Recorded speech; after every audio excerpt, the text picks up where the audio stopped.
잘 오셨습니다. 아멘. 자, 서로 인사합시다. 축복의 자리에 잘 오셨습니다.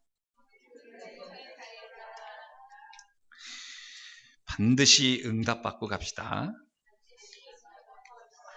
아멘. 우리가 많은 문제를 가지고 살아가고 있죠.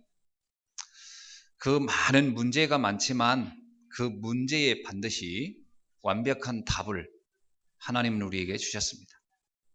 오늘 이 답이 확인되는 귀중한 날이 되기를 진심으로 축원합니다. 아멘. 하나님의 은혜 가운데 제가 여러분의 또 기도 속에서 캄보디아 선교를 잘 마치고 돌아왔습니다. 이따가 우리 평신도 선교회 모임에서 제가 좀 이렇게 사진 자료를 이렇게 통해서 좀 보고도 드리려고 합니다. 관심 있는 분들은 어떤 사역을 하고 왔는지 한번 보셨으면 좋겠고요. 또 저 자신이 받은 응답이 있기에 또 여러분에게 또 보고를 또 드리고 싶습니다. 이번 해외 사역을 가면서 붙잡은 말씀은 천국은 밭에 감춘 보화와 같다. 지난주 말씀이었죠? 다 기억하시죠? 그래서 보화를 찾아야 되겠다. 이런 마음을 가지고 갔었습니다. 뭐 딱히 어떤 보화를 찾아야 되는지는 모르지만 있던 하나님께서 예비한 보화를 찾고 와야 되겠다. 이런 마음을 가지고 갔는데요. 말씀 그대로 성취되는 현장을 보고 왔습니다. 사실 우리가 캄보디아 선교를 시작한 지가 그렇게 멀지 않습니다. 본격적으로 시작한 지는 몇 개월이 안 되지 않아요? 그러는 동안에 그곳에서 이 캄보디아 선교를 이렇게 좀 우리가 마음껏 할 수 있도록 도와줬던 우리 그 자매가 한 분 있습니다. 그 모헤림이라고 그 NGO 간사인데 이 자매가 영어가 잘 되고 또 그 캄보디아 나라를 이렇게 잘 아니까 목사님들이 그곳에 처음에 가는 분들도 불편 없이 이렇게 가서 안내를 받아서 사역을 할 수 있었고요. 여러 가지 도움을 많이 받았는데 이 자매가 금년 2월이면 이제 자기의 그 활동 기간이 다 끝나고 이제 귀국을 해야 되는 상황이 됐어요. 그러다 보니까 이 자매도 걱정이 된 거예요. 이제 목사님들은 계속 오실 테고 또 자기가 이제 한국에 귀국을 하면 이후에 이 사역을 좀 도와줄 수 있는 사람이 필요한데 누가 이거를 좀 도와줄까? 본인도 굉장히 고민했던 것 같습니다. 그리고 그냥 본인도 기도했고요. 근데 참 감사한 것이 그 자매를 만났는데 자기 사무실에 같이 근무하고 있는 동료 하나가 있는데 이 사람이 말씀을 참 잘 이렇게 받고 싶어하고 반응이 참 좋은 것 같다. 한번 이 자매를 좀 만나봤으면 좋겠다라고 이렇게 요청을 하더라고요. 그 사무실에 한국인이 3명 있는데 외국인도 몇 명 있고요. 현지인이죠. 그리고 총 책임지는 사람이 한국인이에요. 근데 이 사람이 이 기독교에 대해서 굉장히 부정적인 사람.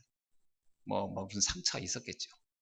그래서 이 혜림이가 이렇게 교회를 간다 그러면 계속 빈정대고 뭐 이렇게 그런 친구인가 봐요. 그런데 또 이 NGO 간사들이 NGO라는 단체가 거기에 뭐 수백 개가 있으니까 서로 하는 활동들이 이렇게 상대방에게 이렇게 자세하게 노출되고 그러면 뭐 좀 뭔가 불편한가 보더라고요. 그러니까 이렇게 외부인이 오는 걸 또 극도로 싫어하고 뭐 이런 그런 묘하게 그런 상황인가 보더라고요. 우리가 볼 때 NGO 하면 누구나 다 갈 수 있는 곳 같지만 실제로 또 안 그런가 봐요. 그러다 보니까 우리들을 좀 이렇게 모시고 싶은데 그분이 하도 눈치를 보이니까 못 모신 거예요. 그러던 중에 이번에 꼭 총책임자가 출장을 가는 그러니까 이 혜림이가 타이밍이 너무 좋다는 거예요. 이 양반이 웬만하면 출장을 안 가고 다 남시키는데 이번엔 본인이 갔다는 거예요. 그렇다고 목사님 꼭 와달라고 이렇게 요청을 했습니다. 그러니 우리가 그 기회를 놓칠 리가 없죠. 거기까지 가서. 그래서 그 사무실을 찾아갔습니다. 찾아가고 자매를 봤는데요. 정말 자매가요. 너무 이렇게 울적한 모습이고 뼈만 남은 거예요. 뼈만. 그래서 내가 왜 이렇게 말랐냐 그랬더니 거시증이 있는 거예요. 음식을 받지를 않는 거예요, 몸에. 그러니까 현지인 음식도 안 맞지만 한국 음식도 안 맞는 거예요. 그러니까 음식을 먹으면 소화를 못 시키고요. 계속 이렇게 탈이 나는 거예요. 그러니까 이 친구가 지금 최근에 밥을 먹은 지가 얼마 안 된다는 거예요. 그러니까 몇 끼를 못 먹는 거예요, 일주일에. 내가 보니까 야, 이래 살겠냐. 막 뼈밖에 없어요, 진짜.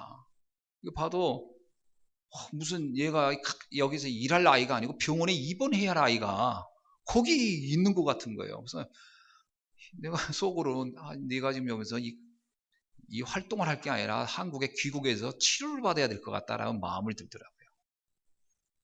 근데 이 자매가 우리를 맞이하면서 굉장히 반가워요. 이렇게 목사님들 만나니까 너무 좋다는 거예요. 그러면서 앉자마자 질문을 하는 거예요. 질문이 전부 다 영적인 질문을 하는데 갈급한 거예요. 내가 믿음을 확실히 갖고 싶다는 거예요. 근데 어떤 믿음을 가져야 될지 모르겠다. 내가 이 캄보디아에 와 있는 동안에 신앙생활을 하고 싶은데 모르겠다는 거예요. 그런데 이 자매 가만히 얘기 들으니까 내비게이터에서 훈련을 많이 받았어요. 내비게이터 훈련을 받았는데 복음에 대한 답이 없어요. 그러니까 갈급해서 막 견디질 못하는 거예요. 그 최근에는 이제 이것도 안 되고 저것도 안 되니까 이제 신비 체험 쪽으로 이제 가고 싶은 거예요. 그러니까 막 기도하면서 하나님 환상을 보여주세요. 음성을 들려주세요. 꿈을 꾸게 해주세요. 막 이렇게 기도를 하는 중에 자기 꿈 얘기를 하는 거예요. 얼마 전에 꿈을 꿨는데 자기가 물에 떠내려가는 꿈을 꿨다는 거예요. 그런데 혜림이가 자기를 탁 건져주더라는 거예요. 근데 그 뒤에 여러 사람이 있었는데 누군지는 기억이 안 나는데 그게 남자들이 있었다는 거예요. 오늘 목사님들이 그분인 것 같다. 뭐 이런 식으로 해석을 하는 거예요, 자기가. 이거 완전 개꿈 아닙니까? 근데 이 꿈을 인정하면 안 되죠. 왜냐하면 이러다 잘못되면 그 꿈을 아무리 좋게 해석해도 꿈이라는 것은 주관적이기 때문에 나중에 전혀 반대의 꿈을 꿨을 때 그때는 해석을 어떻게 합니까? 내 꿈 얘기했어요. 내가 옛날에 전도 현장을 왔는데 어떤 분이 이런 꿈을 꾸더라. 이런 얘기를 하더라. 큰 동화발을 붙잡고 있었는데 그 시작이 어딘지 궁금해서 찾아봤더니 마치 연줄을 이렇게 봐듯이 봤는데 그 끝에 십자가가 딱 있는 걸 보고 이제 교회 가야 되겠구나. 그리고 그분이 교회 오겠다고 해서 제가 만난 적이 있었다. 그게 하나님이 주신 꿈인 것 같냐? 그랬더니 얘가 맞다는 거예요. 개꿈이다. 그 다음에 언제 있다 또 꿈을 꿨는데 이번에는 거기에 절까지 표시가 있으면 그러면 절로 또 가겠느냐? 이 꿈이라는 것은 굉장히 주관적이기 때문에 꿈은 인정하면 안 된다. 하나님은 가장 완전한 답을 말씀해 줬다. 그래서 말씀을 계시책이라고 하는 것이다. 말씀이 곧 하나님이시다. 말씀을 믿는다는 것은 하나님을 믿는다는 것이다. 그래서 요한복음 1장 1절에 말씀이 곧 하나님이시니 내가 오늘 하나님의 말씀을 통하여 하나님을 만나야지 꿈으로 만나면 큰일 나는 거다. 내가 이렇게 얘기를 쭉 해주니까요. 이 친구가 얼굴이 환해지는 거예요. 자기가 이런 얘기할 때 명확하게 설명해 주는 사람이 없었다는 거예요. 그러니까 설명을 안 해주니까 자기가 자의적으로 해석을 막 한 거예요. 지금 내가 그랬어요. 그런 꿈은 네가 허해서 꿀 수 있는 거다. 그리고 캄보디아가 물이 많지 않냐. 이 나라는 피가 많이 안 오잖아요. 그럼 누구나 그런 꿈을 꾼다. 그래서 내가 혜림아 너도 물 빠진 꿈 꾼 적 있지? 그렇다는 거야. 그래 다 그래 나도 꿨다. 그 꿈은 그냥 꾸는 거다. 하나님과 관련된 게 아니다. 말씀에서 봐야 된다. 그러면서 성경을 쫙 설명해 줬어요. 이 자매가요. 저도 너무 깜짝 놀랐어요. 엉엉 우는 거예요. 말씀을 받으면서. 여러분 그 낯선 사람 앞에서 그냥 눈물을 좀 흘려도 부끄럽잖아요. 처음 보는 내용 엉엉 우는 거예요. 얼마나 제가요 저도 당황되더라고요. 얘가 울어서 그래서 막 휴지 꺼내가지고 손수건 줘서 닦게 하고 가만히 이제 울게 내버려 뒀어요. 요즘에 딱 얘기 들어보니까 너무 감사하다는 거예요. 그동안 너무 답답했는데 답을 찾았다는 거예요. 여러분 제가요, 강단 말씀 성취되는 현장을 그냥 보니까 제가 소름이 끼치더라고요. 야, 이 자매가 보아가 아니겠나? 그 내가 물어봤어요. 전공이 뭐냐? 했더니 음악 피아노 전공했대요. 그래, 내가 참 예민하겠구나. 했더니 그렇다는 거예요. 피아노 전공했죠. 뭐 하여튼 보니까 이 친구가 아주 예민할 대로 예민한 상태예요. 내가 그다음 걱정도 많았고 영적인 갈급이 너무 많아 답이 채워지지 않으니까요. 이게 몸으로 온 거예요. 몸으로. 그래가지고 기도문도 적어주고요. 영접한 다음에 딱 했더니 하여튼 너무 감사한가 봐요. 나중에 끝나고서 그 옆에 또 이제 또 다른 남자 현지인 그 이름은 좀 어렵습니다만 소찌읍이라고 어렵죠. 소찌읍. 저도 잘 모르겠더라고요. 그냥 발음이 뭐냐 그랬더니 소찌읍. 근데 그건 우리 발음이고 그 사람들은 좀 다릅니다. 소찌읍 이겁니다. 하여튼 그런 이름을 가진 남자예요. 근데 너무 잘생겼어요. 그리고 캄보디아인들이 되게 키가 작거든요. 키가요 거의 1m 한 80 가까이 돼요. 잘생긴 사람이에요. 이렇게 돼버리니까 이 친구는 캄보디아 아주 명문대를 나왔고요. 그리고 정치에 관심이 많아요. 한국에 대해서 관심을 가지고 자기가 캄보디아의 정치 개혁에 하고 싶은데 준비하고 있는 거예요. 집안이 보니까 아주 이 고위 관리직 아들이에요. 그러니까 얘가 자기 아버지가 정치 배경이 되니까 정치계로 나가려고 준비하고 있는데 한국 NGO에 제가 자원해서 온 거예요. 이쪽에 사람들도 만나고 인맥도 나이가요 많지 않은데 벌써 계획이 쫙 있어요. 나중에 자기 영국으로 유학 갈 준비를 하고 있다면서요. 쭉 얘기를 하는 거예요. 그렇겠구나. 똑똑해요. 그 내가 신앙이 어떻게 됩니까? 그랬더니 자기는 무신론자라는 거예요. 부디스트도 아니고 크리스찬도 아니고 힌두교인도 아니고 아무것도 아니라는 거예요. 그래서 왜 그랬더니 종교를 갖는다는 것은 자기를 제한한다는 거예요. 어떤 것도 나를 제한시킬 수 없도록 자기는 무종교라는 거예요. 똘똘해요 말하는 게. 그래서 내가 이런 얘기 했어요. 그러면 인생의 답은 가지고 있어야 된다. 종교를 말하는 게 아니라 답을 가져야 된다. 네, 당신의 인생의 시작과 끝을 안다면 얼마나 행복하겠냐. 오늘 그 답을 한번 들어보고 결론은 본인이 내라.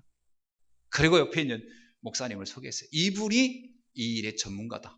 그래서 제가 같이 간 목사님을 소개를 딱 해드리고 이제 가서 그 목사님이 했는데요. 이 청년이요.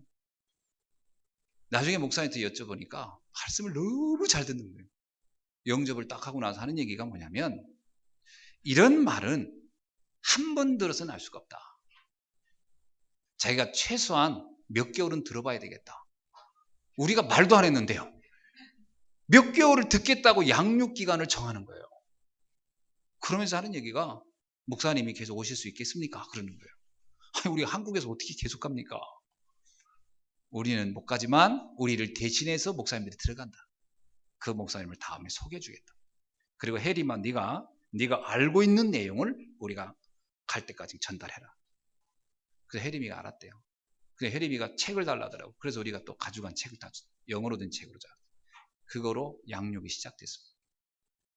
저는요 딱 보면서 뭘 느끼냐, 숨겨진 보화가 있구나. 너무 감사한 거예요. 그래서 내가 자네의 꿈이 뭔가 그랬더니 정치계로 나가는 거라. 그래, 복음 가지고 캄보디아의 정치를 바꿔라. 그게 하나님이 원하는 것이다. 그랬더니 자기는 한국이 모델이에요. 이 사람 마음에. 우리나라가 너무 급성장하고 막 너무 잘 살고 그러니까 이 한국을 모델로 삼고 싶어 하는 거예요. 그래서 정치 제도 이런 건 난 잘 모르겠다. 그러나 본받을 게 하나 있다면 복음을 본받아라. 네, 그러고서 이제 일단 격려해주고 그리고 왔습니다. 저는 이렇게 보면서요 말씀 그대로 성취되는 현장 너무 감사하지 않습니까? 그래서 하나님이 이 부족한 사람을 여기 보낸 데에도 이유가 있었구나. 그래서 그 두 사람을 만나고요. 그리고 또 이렇게 함께 4박 6일간 지내면서 또 이렇게 제 마음에 이들이 보아였구나 라고 느낀 사람이 바로 통역 찬투였습니다. 통역하는 찬토. 저는 그 친구를 보면 볼수록 신기한 거예요.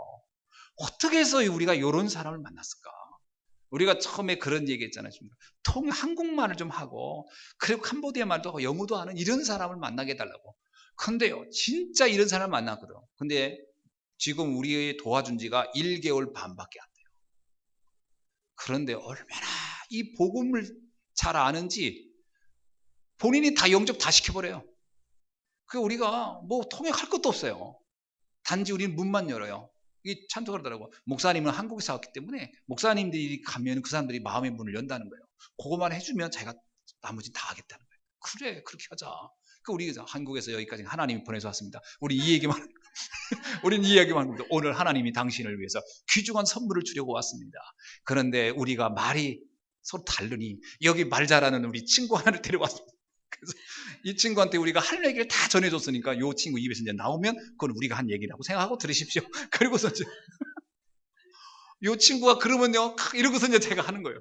근데 하는데 내가 영상 찍어왔어요. 막 자기도 모르게 흥분하기 시작해요. 점점. 왜냐? 자신이 넘치고요. 막 전달하고 싶은 욕구가 강렬한 거예요. 막 영접하고요. 영접할 때는 우리는 그냥 영접합시다 되잖아요. 그 나라는 좀 다른가 봐. 영접할 때는 막 두 손을 잡고 가가지고 막 이렇게 하고, 그리고 하고 나면 목사님들 안수기도 해달라고 하고, 우리가 뭐 또 안수기도 해줘. 그러니까 분위기는 다 잡아요, 이 친구가.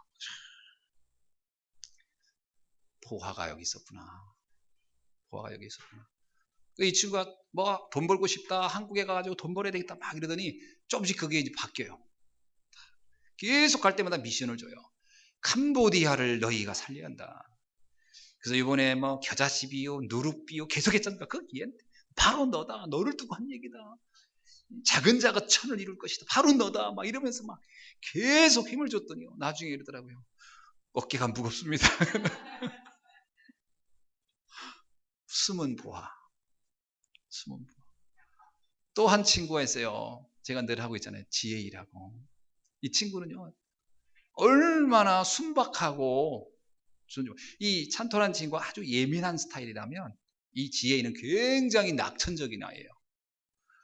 형제가 열이야 열. 거기에 쌍둥이도 있고. 야 가족 어떻게 되냐 하니까 설명하기 시작하는데 끝이 안 나. 누구는 누구. 열 형제가 있더라고요. 캄보디아의 아이들이야 바글바글. 그러니까 막 거기는 랩넌트가요. 그냥 바글바글해. 그런데 우리가 있던 미션홈 주변에 아이들만 해도 한 50명이 된대요. 걔들만 모으면 교회 하나 생겨져. 바글바글해요. 근데 이 친구가요. 너무 복음을 사랑해요. 제가 그걸 보면서 우리가 장난하다 그런다. 예수는 그럼요. 그리스도. 그럽니다. 이게 짧은 기간이었는데 훈련이 돼가지고 응답을 잘 받고 있어요. 제가 이런 친구들을 보면서 느낀 건 캄보디아에 희망이 있다. 희망이 있다. 그리고 숨은 보아들이구나. 제가 그걸 딱 느끼고 얼마나 감사한지요. 그래서 참 제가 이 부족한 사람이 가서 뭘 할까 하지만 가서 보니까 그래서 또 보내셨구나 나를. 그러니까 갈 땐 사실 좀 부담돼요. 이렇게 성도님들 헌금해서 보내주는데 가서 또 이거 특별한 하는 것도 없이 오면 안 되지 않나. 그래서 가면 마음이 급해지더라고요. 뭔가 좀 의미 있는 걸 좀 하고 와야지. 근데 하나님께서는 이미 복음 들을 사람을 다 예비해 놨다. 오늘 이 축복이 여러분도 함께 누리시길 주의 이름으로 축원합니다.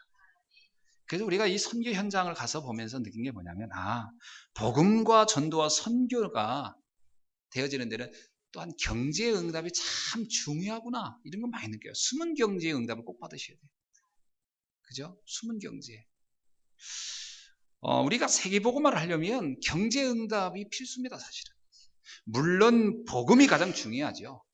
그리고 훈련된 제자가 필요합니다. 그러나 그것이 활용되려면 경제일이 있어야 돼요. 그건 뭐 아무리 강조해도 지나치지 않습니다. 여러분 우리가 성경에 보면 바울이 세계복음화를 하는데 많은 경제인들의 후원이 있었어요. 우리가 잘 알고 있듯이 바울은 지중해를 중심으로 세계 선교를 3번이나 했던 사람입니다. 그러면 그가 무일푼으로 선교했겠는가? 아니잖아요. 많은 경제인들이 있어요. 그래서 오늘 또 우리가 이 경제 응답에 대한 언약을 붙잡고 응답을 받아가는 여러분에게 주의 축원합니다. 바울 서신을 보면 전부 다 양피 가죽에다가 썼는데 양피 가죽은요 굉장히 그 당시에 고가품이었고요. 그 고가품에다 서신을 써서 전달하려면 전달하는 비용, 그걸 준비하는 비용 어마어마했어요. 오늘날로 치면 참 엄청난 돈이 듭니다. 이것을 바울이 벌어서 할 리는 없거든요. 많은 산업인들이 그의 협력자가 되어서 세계복음화의 문들이 열린 것을 우리는 알 수가 있습니다. 그런데 이런 성경의 기록을 보면서요 우리가 한 가지 깨닫는 건 뭐냐면 하나님은 과연 그러면 어떤 사람을 이런 경제인으로 썼을까? 거기에 보면 브리스글라 아굴라라든가 우리가 잘 알고 있는 가이오 같은 경제인들이 나옵니다. 그럼 이 사람들이 처음부터 돈이 있는 중에 바울을 만났냐? 아닙니다. 기록을 보면 그렇지 않습니다. 우리가 알고 있듯이 브리스글라 아굴라는 로마에서 전 재산을 몰수당하고 고린도로 쫓겨나온 사람들이었어요. 그들은 사실 무일푼으로 고린도에 왔다가 바울을 만난 거예요. 전도자 바울을 만나서 함께 전도의 눈이 열리고 선교의 눈이 열리면서 하나님이 그들에게 경제의 축복을 부어주기 시작해요. 그래서 세계복음을 할 수 있도록. 나중에 브리스글라 아굴라는요 로마서 16장에 보면 3절로 4절에 이런 기록이 있어요. 그는 전도자 바울을 위하여 자신의 목숨이라도 바치려고 했다. 무슨 얘기죠? 바울을 인간적으로 사랑했단 말입니까? 아닙니다. 복음의 가치를 알았어요. 전도의 가치를 알았어요. 선교의 가치를 봤어요. 그렇다면 이 일을 하는 전도자가 너무나 귀하구나를 알았어요. 그 일을 위해서 내가 가지고 있는 모든 것을 헌신해도 아깝지 않다. 그는 역사 앞에서 하나님 앞에서 자신이 해야 되는 것이 뭔가를 아는 사람이죠. 그렇다면 하나님 그를 경제적으로 축복 안 할 수가 없어요. 많은 사람들이요 돈을 벌고 싶어 합니다. 그런데 또 하나님이 축복해달라고 합니다. 문제는 하나님이 그를 경제적으로 축복해야 할 이유가 분명하지가 않은 경우가 많아요. 불분명해요. 왜 꼭 하나님이 그 사람에게 축복을 해야 되는지, 왜 꼭 나에게 축복을 해야 되는지 이유가 마땅치가 않아요. 여러분 하나님 입장에서 볼 때 여기에 굉장히 언약이 분명하고 전도에 대한 뜨거움이 있고 그걸 하겠다는 사람이 있고 한쪽에서 무조건 딱 경제 축복해 주지 않은 사람. 하나님 입장이면 누구에게 경제 문을 열겠습니까? 당연한 거 아닙니까? 하나님 입장이면 너도 주고 너도 주겠습니까? 제가 볼 땐 그렇지 않을 것 같아요. 공평하신 하나님, 이유와 목적을 하신 하나님. 경제가 잘못되어 가면요 도리어 사람을 타락시키는데 뻔히 알면서 그걸 줄 리는 없거든요. 우리가 이유 있는 경제의 응답, 숨은 경제의 축복을 받을 수 있는 그릇부터 준비가 돼야 할 줄 믿습니다. 이 준비가 안 돼 있으면요 아무리 받고 싶어도 받을 수가 없죠. 우리 아이들이 안 그렇습니까? 부모님한테 뭐 주세요 그러잖아요. 자녀가 커서도 막 달라고. 근데 그 자녀가 달라고 할 때 분명한 이유와 내용과 목적이 부모가 볼 때 이해가 될 때는 지원을 해주죠. 심지어는 빚을 얻어라도 해주지 않습니까? 그러나 이게 뭐 그냥 이거 철도 안 들어가지고 맨 놀러 다니기만 하고 지 아까름도 못하면서 뭐 달라고만 그러면요 부모는 있어도 안 주려고 할 겁니다. 이거 줘봐야 이건 다 이거 날리는 돈인데. 이유 있는 경제의 축복을 받을 수 있는 그릇 준비부터 해야 할 줄로 믿습니다. 굉장히 중요한 거거든요. 가이오 보십시오. 가이오는 뭐요? 로마서 16장 23절에 보니까 온 교회를 돌보는 식주인이었다. 그러니까 하나님이 그에게 경제 축복을 열어주시는 겁니다. 가이오의 언약 속에, 가이오의 중심 속에 뭐가 있었다? 교회의 중요성. 복음 전하는 교회에 대한 가치. 그 일을 위해서 내가 정말 많이 한다 적게 한다가 아니라 내가 할 수 있으면 내가 일을 헌신하고 돌봐야 되겠다. 그 중심이 있는 가이오를 하나님이 그 중심을 아시고요. 경제의 축복을 열어준 것을 우리는 알 수 있습니다. 돈이 넘쳐나니까 그렇게 했나 보다. 여러분 돈 많아도 그렇게 하지 않습니다. 가치를 못 발견한 사람은 헌신 못합니다. 가치를 발견하기를 주의 이름으로 축원합니다. 그렇죠? 바로 이때 하나님은 그들에게 숨은 경제, 미래 경제, 선교할 수 있는 경제의 문들을 막 열어주셨죠. 오늘 여러분 경제의 문들을 여시는 축복의 날이 되기를 주의 이름으로 축원합니다. 아멘. 자, 오늘 말씀을 한번 살펴보겠습니다. 오늘 말씀의 내용은 간단하지요. 한번 읽어봅시다. 45절로 46절 우리 다 같이 읽어봅시다. 시작. 또 천국은 마치 좋은 진주를 구하는 장사와 같으니 극히 값진 진주 하나를 발견하며 가서 자기의 소유를 다 팔아 그 진주를 사느니라. 아멘. 여기에 보니까요, 천국은 마치 좋은 진주를 구하는 장사 같고요, 극히 값진 진주 하나를 발견하며 그랬습니다. 여기서 극히 값진 진주다, 이 말은 무슨 얘기인지 아시죠? 너무나 귀한 진주, 이런 뜻입니다. 너무나 귀한 진주를 발견했다, 이 말이에요. 자, 여러분, 원래 보석이라는 게요, 보석은요, 어느 시대나 굉장히 가치 있는 보석은요, 그 보석은 시대와 또는 그 장소를 불문하고 그 가치가 변동이 잘 안 됩니다. 여러분, 영국 국왕, 뭐 옛날에 황제가 가지고 있던 어떤 다이아몬드, 지금도 그 가치 그대로 사람들한테 가치가 인정받고 있어요. 그게 어느 때는 뭐 좋게 여겼다가 어떤 때는 뭐 그냥 하찮게 버리고 이러지 않습니다. 그 보석이라는 건요, 가치가 굉장히, 그것은 가치 변동이 별로 없어요. 아주 귀한 보석일수록. 그게 무슨 얘기죠? 본래 진귀한 보석은 나라와 민족, 시대를 뛰어넘어서 가치를 갖죠. 그러다 보니까 이런 보석을 막 서로 가지려고 막 쟁탈전도 일어나고 전쟁도 일어나고 그러잖아요.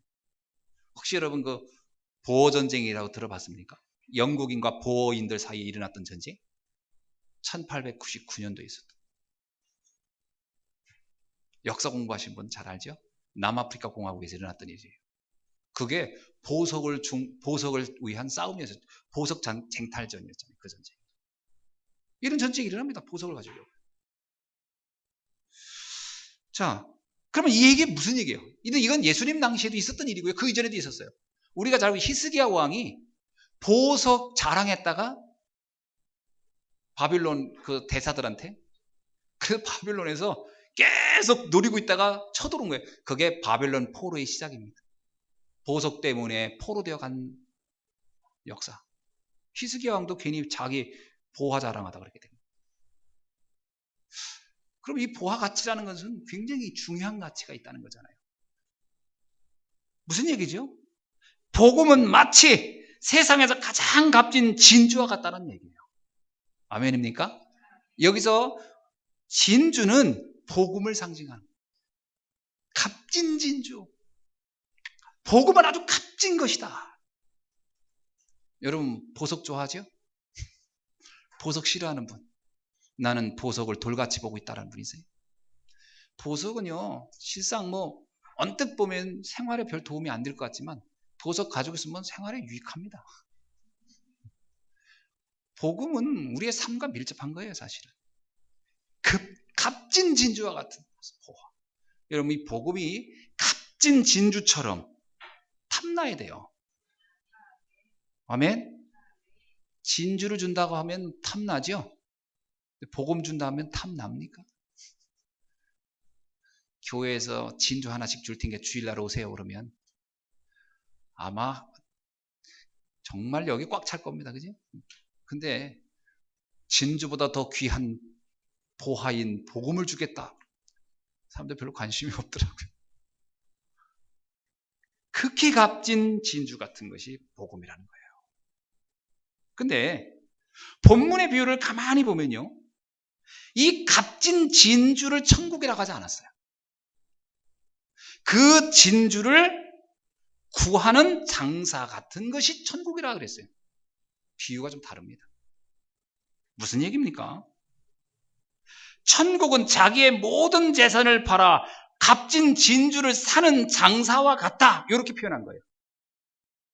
무슨 얘기 같습니까? 여러분, 아무리 값진 진주가 세상에 있어도 내 것이 아니면 아무 소용이 없습니다. 그렇죠? 아무리 값진 진주가 저기 금은방에 가보세요. 요 앞에 그러니까 주얼리 삽 가면 뭐 다이아몬드 막 있고 막, 그거 뭐 있으면 뭐합니까 그거?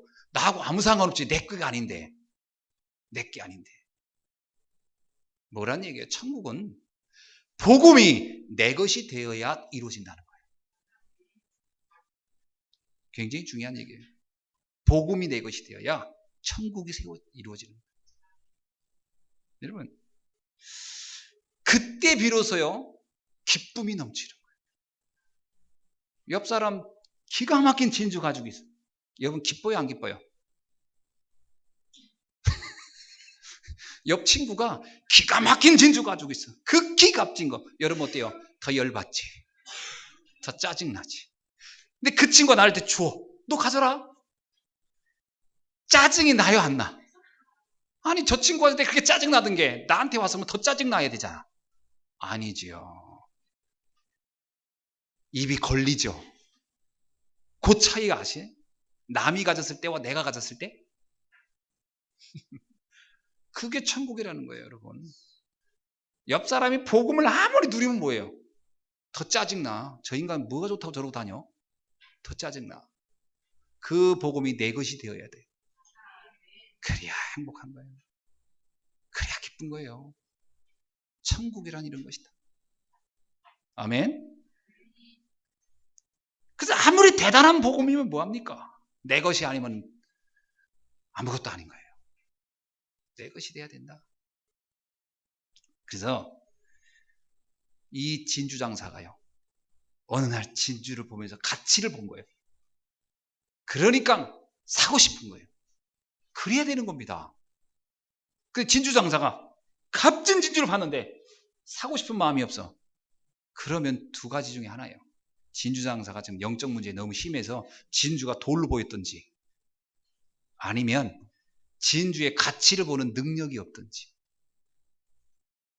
진짜 진주의 가치를 아는 진주장사다. 정상적인 사람이다. 그러면요. 소유하고 싶은 거예요. 그걸 갖고 싶은 거예요. 당연한 거 아닙니까? 성도가 정상적이면요. 복음을 막 누리고 싶고요. 갖고 싶고요. 그래야 되는 게 정상입니다. 아멘입니까? 여기 진주장사가 그 진주를 가지고 싶어 어떻게 자기의 모든 소유를 다 팔아. 가치를 본 거예요. 진주의 가치. 그리고 그걸 소유하고 싶은 거룩한 욕심이 생겼어요. 그래야 천국이 누리기 전에. 사람들이 이래요. 좋겠다 너. 아무 생각 없어요 자기는. 복음에 대해서 들어도 그냥 그래 너는 좋아라. 너 신앙생활 그렇게 해라. 그럼 영적 문제가 있는 거예요 내가. 복음의 가치를 전혀 모르든지 지금 내가 다른 영적 문제에 시달려가지고 지금 전혀 모르고 있는 거예요. 이거 보통 심각한 문제가 아니에요. 복음에 관심이 없다라고 하는 것은 굉장히 심각한 문제예요. 진주장사가 진주에 관심이 없으면 장사직 그만둬야지.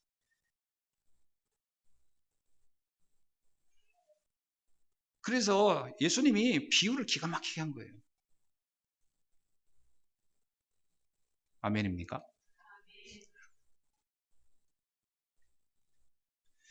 여러분 진주를 보는 눈이 없으면 아무리 값진 진주가 눈앞에 있어도 관심이 없죠. 관심이 없습니다. 가치를 모르는데 자기의 소유를 다 팔아 진주를 사겠습니까? 천국을 누리는 비밀이 이와 같다 이런 말이에요. 복음의 가치를 아는 사람만 복음을 누리려고 몸부림치는 아멘. 말씀에 사모하고요. 기도하고요. 그게 정상인 거예요. 그 복음을 가져야 됩니다. 여러분 오늘 이런 축복을 회복하는 날이 되기를 주님의 이름으로 축원합니다. 그러니까 막 새벽에 오늘날 요즘 춥죠. 막 이럴 때 새벽에 막 교회 오고요. 또 뭐 땀 흘려 열심히 번 그 재물을 또 교회에다 또 헌금하고요. 그 사람들이 이 가치를 못 보는 사람이 보면 바보짓을 하고 있는 거예요. 바보짓이죠. 그러나 복음의 가치를 아는 사람이 보면 정상이다. 그래 저게 정상이에요. 진주의 가치를 본 진주장사는 자기의 소유를 다 팔아서 그걸 사는 거예요. 근데 진주의 가치를 모르는 사람이 옆에서 보면 저 사람 왜 저런 짓을 하지? 여러분 그림 장사 하십니까? 아주 귀한 그림을 본 사람들은요. 그 그림을 소유하려고 어마어마한 돈을 투자합니다. 그러면 뭐예요? 자기가 투자한 재산보다 그림의 가치가 더 뛰어나기 때문에. 그 그림이 갖다 주는 그 부가가치와 재산력이 더 크다고 생각하면 얻는 거 아닙니까? 그런 거예요. 복음의 능력을 알면 헌신을 하라가 아니라 헌신이 되어지는 겁니다. 그래서 뭐 헌금한다 그런 얘기 때문에 시험 들었다, 마음이 무겁다, 불편하다, 그거는 가치를 못 봤기 때문에 그러기 때문에 참 뭐라고 말하긴 참 어려워요. 가치를 못 본. 복음의 가치를 못 봐서 저러는구나. 진짜 알면 초대교회 성도들이 이해돼요. 그 가치를 봤던 그들의 헌신, 그들의 모습이 이해가 되는 거예요. 그렇지 않으면 이해가 되겠습니까? 사도행전 4장 32절에 보세요. 그들은 자기의 재물을 아낌없이 헌신했다나. 어떻게 이럴 수 있을까? 그들은 원래 돈을 그렇게 좋아하지 않았나? 그 사람들은 원래 성격이 그렇게 뭐 호탕했나? 아닙니다. 가치를 본 거예요. 극히 값진 진주를 본 장사같이 그 가치를 본 거예요. 깨닫기를 주의 이름으로 축원합니다. 이 복음의 가치가 보여지면, 정말 이 복음의 가치가 발견되면 보는 모든 것이 다 달라져 보여요. 그죠? 다 달라져 보입니다. 교회 보는 가치 달라져요. 진짜 복음을 알면 교회가 달리 보여요. 교회가 어때 보면 되게 허술하고 뭐 부족하고 문제가 많은 것 같고 뭐 그런, 그게 가치를 못 봐서 그런 거예요. 못 봤어. 교회를 위해서 헌신하는 당연한 거예요. 가치를 보면 다 이해 나옵니다. 목회자가 달리 보입니다. 성도들이 달리 보여요. 복음을 알면요, 세상 보는 눈이 다 바뀌어요. 문제 보는 눈이 다 바뀌어요. 사건 보는 눈이 다 다릅니다. 복음을 안다는 얘기는 인간의 문제가 뭔지를 안다는 얘기예요. 창세기 3장의 문제가 이해된다는 거 아니에요. 하나님 떠난 사람의 문제, 사단의 존재가 어떻게 사람들을 무너뜨리고 있는지를 안다는 거잖아요. 그러니까요, 문제를 보는데 피상적으로 안 봅니다. 사실을 봅니다. 눈에 보이는 현상만 보고 판단하지 않지요. 복음의 가치를 알아야 돼요. 아멘. 그렇게 되면요, 내가 있는 현장 보는 다 달라져요. 내가 있는 현장이 뭡니까? 이게 바로 선교지구나. 나를 보는 눈이 달라요. 내가 곧 하나님의 백성이요, 하나님의 자녀요, 이 시대에 복음을 전할 전도자로 나를 세웠구나. 이게 다 달라지는 거예요. 복음의 가치 하나 가지고. 전도와 선교에 대한 가치도 달리 보이죠. 여러분, 그러면 헌금하는 것이 어려울 리가 없어요. 헌금이 어렵다는 얘기는 돈이 많이 들어가기 때문에 어려운 겁니까? 아닙니다. 헌금이 어렵다는 거는요, 돈 없는데 내라고 해서 힘든다, 그게 아니거든요. 헌금이라고 하는 것을 복음의 가치와 하나님의 은혜가 이해되면, 헌금은요, 더 하고 싶지 못한 것 때문에 시험 드는 거지. 자기가 하나님 앞에서 더 하고 싶은데 못하는 거 안타까움 있는 거지, 하라는 거 해서 속상하다? 그거는요, 부모가 자식을 사랑할 때 자식을 위해서 헌신하면서 아이고 이거 나가지고 내가 돈 들어가네, 그러고 있는 그 부모와 같다면 곤란하잖아요. 그게 아니죠. 자녀가 너무 귀하게 여겨보세요. 아까운 게 있나? 가치가 보이면 아깝지 않은 겁니다. 자식이 귀하지 않게 여기니까 돈 쓰는 게 아까운 거지. 너를 위해서 이걸 내서 써야 되냐? 그 거의 의붓엄마든가 그런 거지. 친부모가 그러겠습니까? 복음의 가치를 진짜 안다면요, 어려운 게 하나도 없어요. 이런 고백이 자연이 돼요. 역대상 29장 14절. 나와 나의 백성이 무엇이 간데 이처럼 즐거운 마음으로 드릴 힘이 있나이까. 성전 건축에서 헌금하라고 하니까요, 이렇게 얘기하는 거예요. 나를 헌금하라고 하니 얼마나 감사한지 모르겠다. 하나님의 일에 내가 쓰임받다니 너무 감사하다. 이렇게 바뀌는 겁니다, 고백이 원래. 아멘입니까?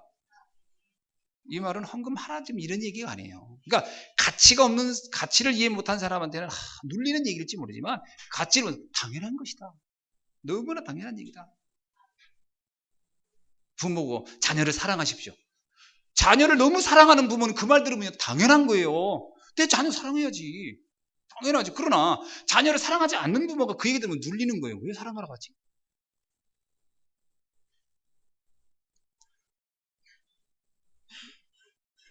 교회를 위해서, 복음을 위해서 헌신하는 일은 당연한 겁니다. 모든 것이 주께로 말미암았사오니 우리가 주의 손에서 받은 것을 주께 드렸을 뿐입니다. 얼마나 놀라운 고백입니까? 이게 가치를 발견한 사람의 고백입니다. 할렐루야.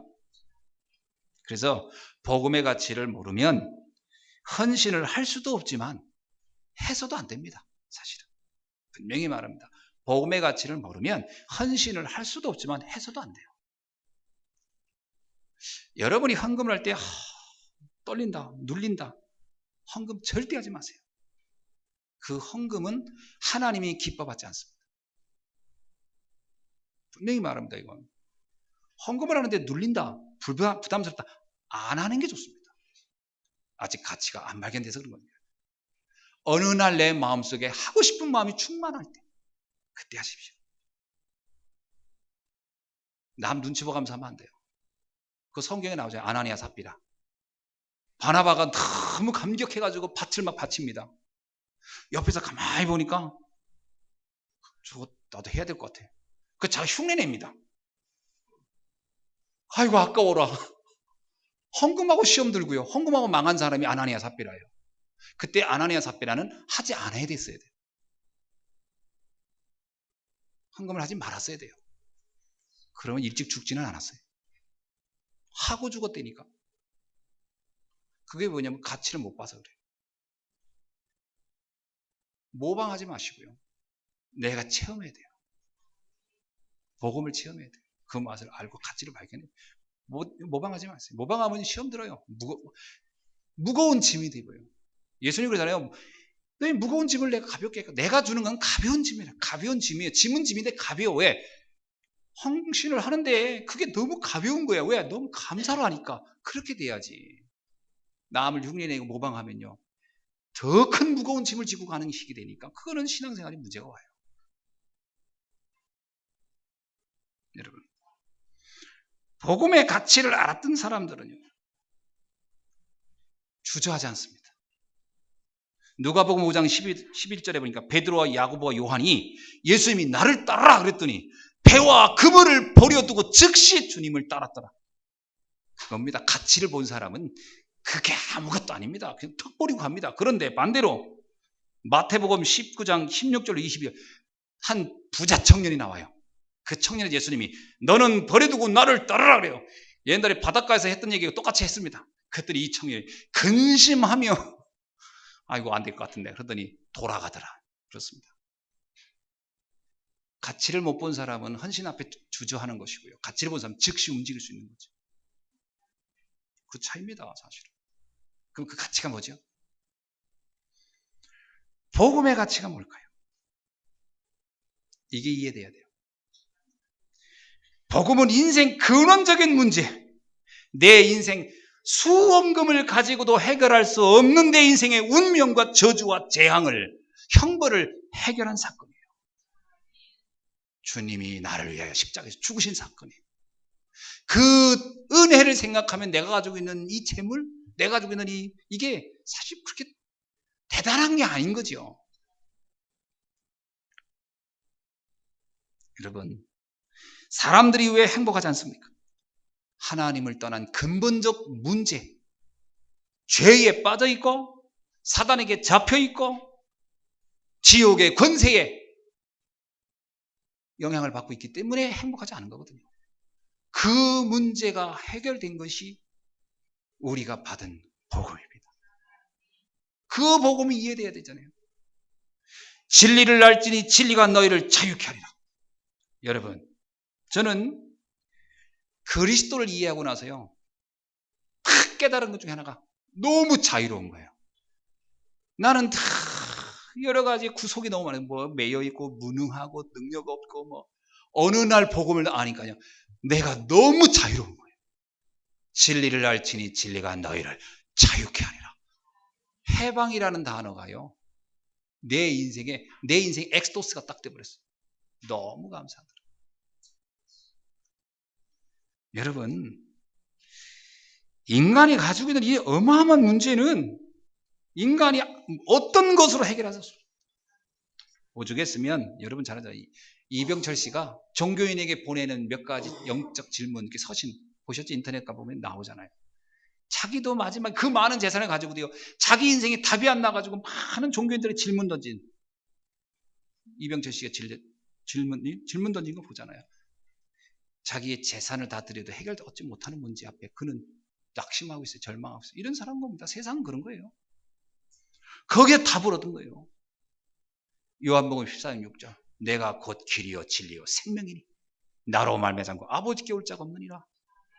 하나님을 만났다는 게 얼마나 자유롭습니까? 아까 내가 그 간사 얘기했잖아요. 복음 딱 듣고 너는 이미 하나님의 자녀가 된 것이다. 이 순간.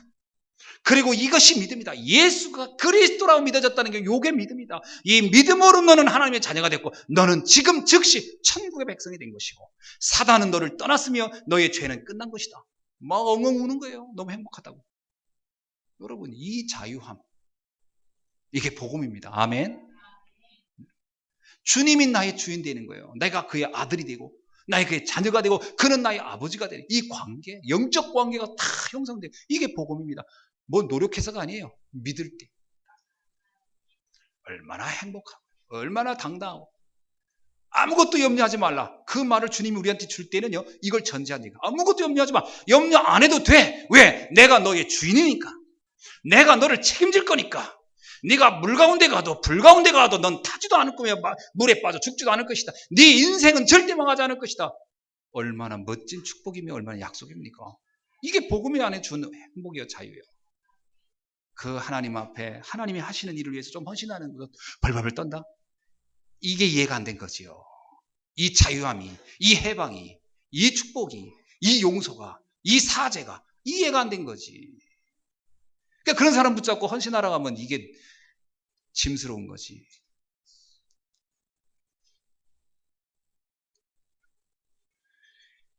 우리는 죄로부터 자유로운 사람이 하나도 없거든요.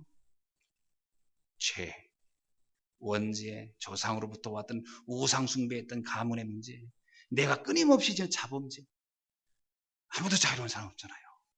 얼마나 그거에 앞에서 내가 자유롭게 죄책감을 느낍니까?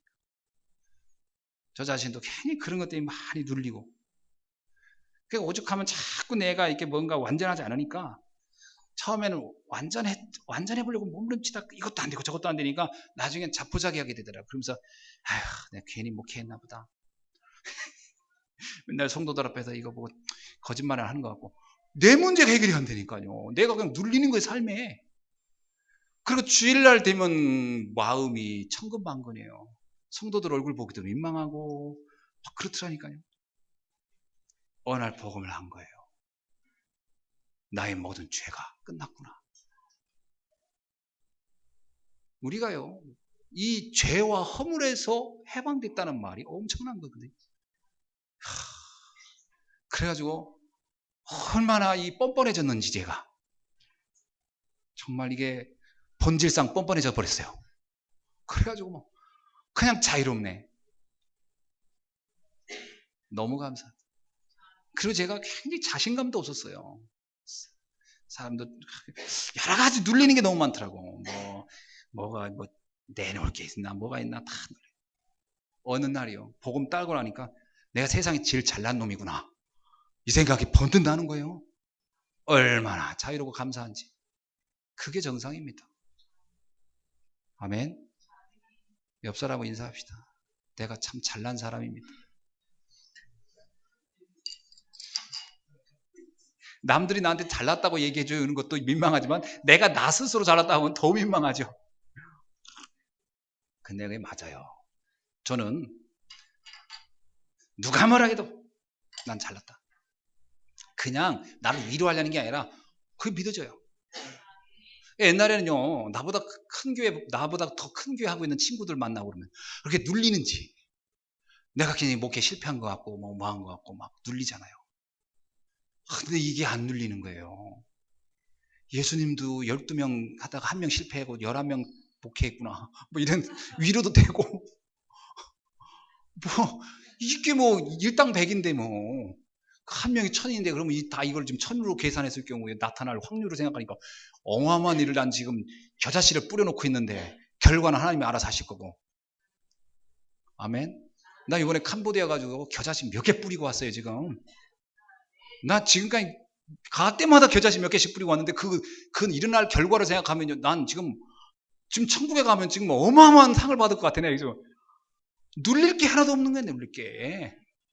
옛날에는 뭐 이게 하나님 앞에 보일 게 있어야지. 뭐 겨자씨를 심으면 뭐 어떻게 심는 줄 아나, 뭐가 겨자씨인 줄 아나. 그러니까 겨자씨 얘기해도 이건 나하고 아무 상관없는 거예요. 이제는 확신이 있는 거예요. 근데 겨자씨 심고 왔어요. 내가 그 NGO 여자가 앉아서 울도록 한 거, 울었기 때문에 심었다는 게 아니라 보고만 알고 너무 겨자 심고 왔지요. 그러면 됐지 뭐. 거기서 열릴 나무 생각해 보세요. 그러니까 망고 나무에 망고 엄청 열리더만. 그것처럼 열리는 거 주렁주렁 여기저기. 그래 하나님 나라는 이렇게 되는 것이다. 그러면 당당해지는 거죠. 그러니까 뭐 큰 교회 보면서 눌리고 이런 거 하나도 없었어요. 그들은 지금 따먹은 거고 나는 앞으로 따먹을 것이다. 따먹은 감보다 따먹을 감이 훨씬 낫다. 뭐 이러면서 아무것도 눌릴 게 없는 거예요. 하나님의 은혜.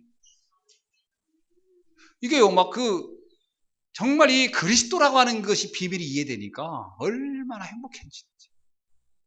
할렐루야. 자네는 뭔가 모르게 내 인생이 늘 불안해요. 왜?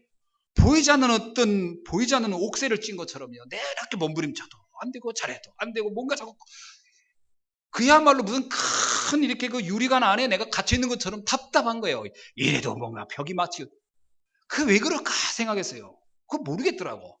어느 날 복음 딱 그래 사단이라는 세력이 나를 잡고 있었구나. 나는 꼭두가시처럼 이게 그리스도 안에서 끝났다는 거예요. 얼마나 행복한지. 막혀?